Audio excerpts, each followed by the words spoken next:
I'm Jenna, and this is my journey with rare disease.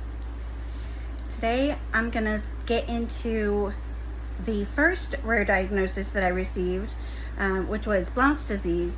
I was born with a deformity in my leg that led to me wearing corrective braces. They're similar to the Forrest Gump braces that you saw in the movie.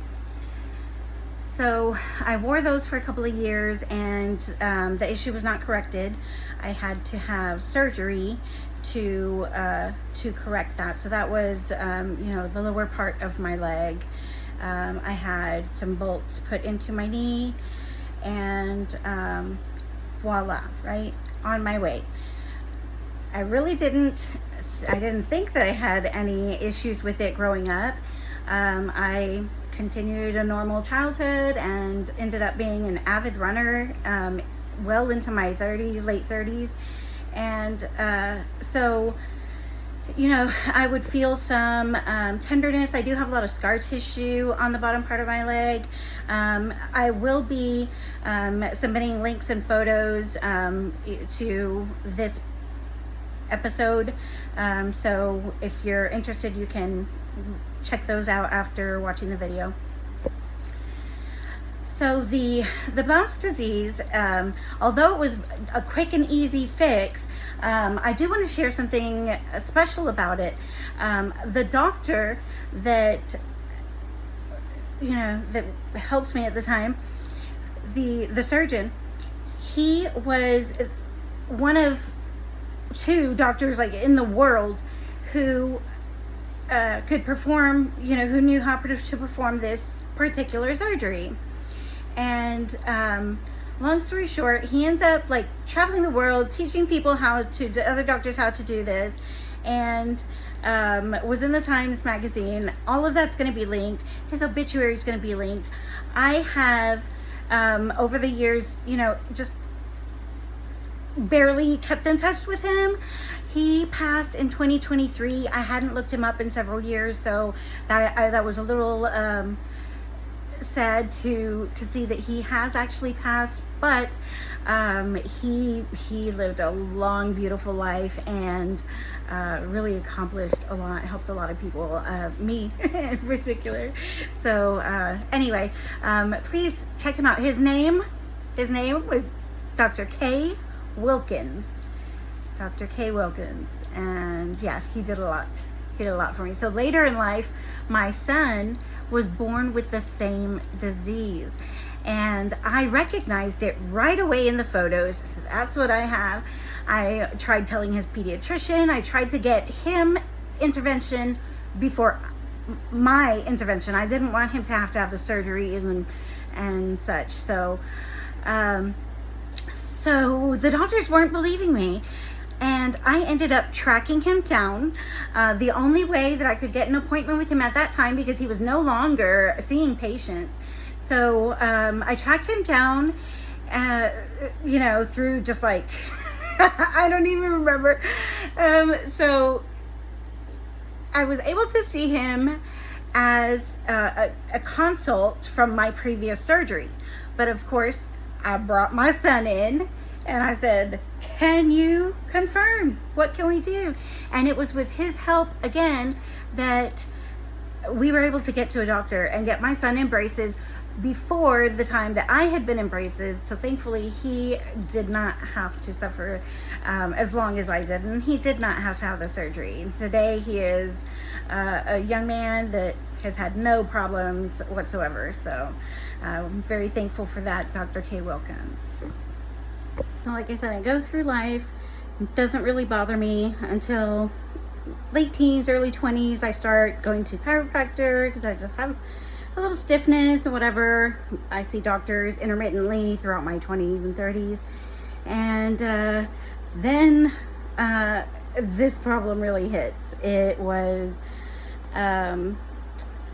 back in December that I learned the extent of my back issues. Up until then, I knew I had, maybe a bulging disc down at my lower back, but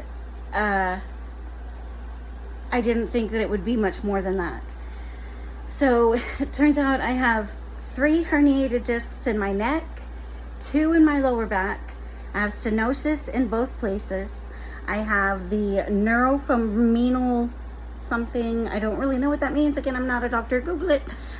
In my right shoulder area, which is, you know, that is the reason that I get the epidural steroid injections. So, a couple of theories as to like why my neck got so jacked up is because with the Blount's disease, when I'm in the braces, but also when the surgery happened, there was an immediate change in my height and so my body structure. So, you know, for example, it would be leaning more to the right, and then they straightened my leg, and now all of a sudden, you know, I'm level, but my body's not used to being that way. So, throughout, you know, like I said, throughout the years, even though it wasn't causing pain, it was sort of causing damage. I became an avid runner well into my late 30s until this hit me. And although I really enjoyed it, I realized that it does do a lot of damage, kind of jarring your joints, your spine, your neck. And especially if you'd have an injury, you know, that would be a big factor to consider. Maybe choosing another hobby. I didn't. So, again, you know, nothing certain, but, you know, those are possibilities as to why that happened to me. Additionally, I mentioned in one of my earlier videos that I was in an abusive marriage a long time ago, and there was a time where I was hit in the ribs, fractured 2 ribs, and it pushed my rib cage up into my, you know, kind of out of place, where it shouldn't have been, you know, I guess to my back and up into my neck area. So this wasn't anything I ever brought attention to, because I didn't know that it was a thing. I didn't know, you know, that was an issue that I had. I would just complain about the neck pain or the lower back pain. And so it wasn't until I found a doctor who does, I'm sorry, let me get this right.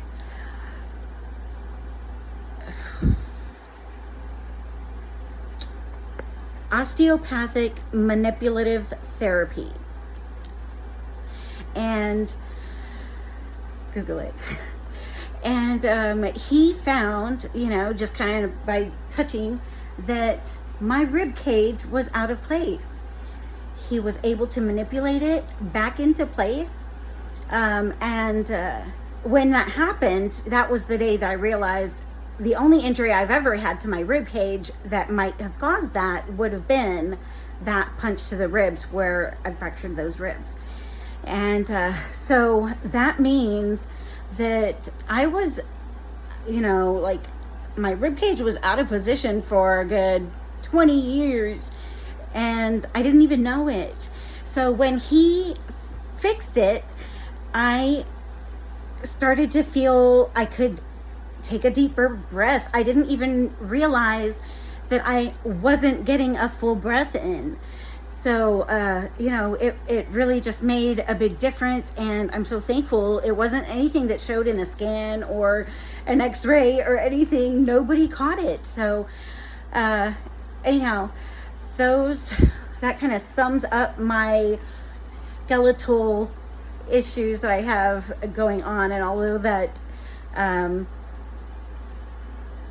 the spinal stenosis and such isn't rare, the ribcage thing is kind of rare. That was just interesting. Not an illness, but definitely something rare that we weren't expecting. I definitely was not expecting.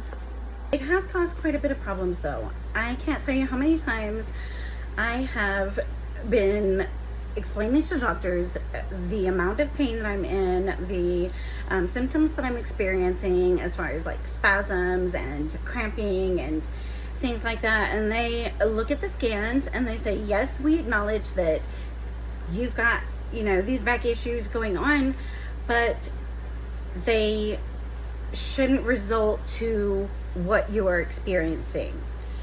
And okay, agreed. That's because I've got Derkham's disease and possibly Sjogren's syndrome.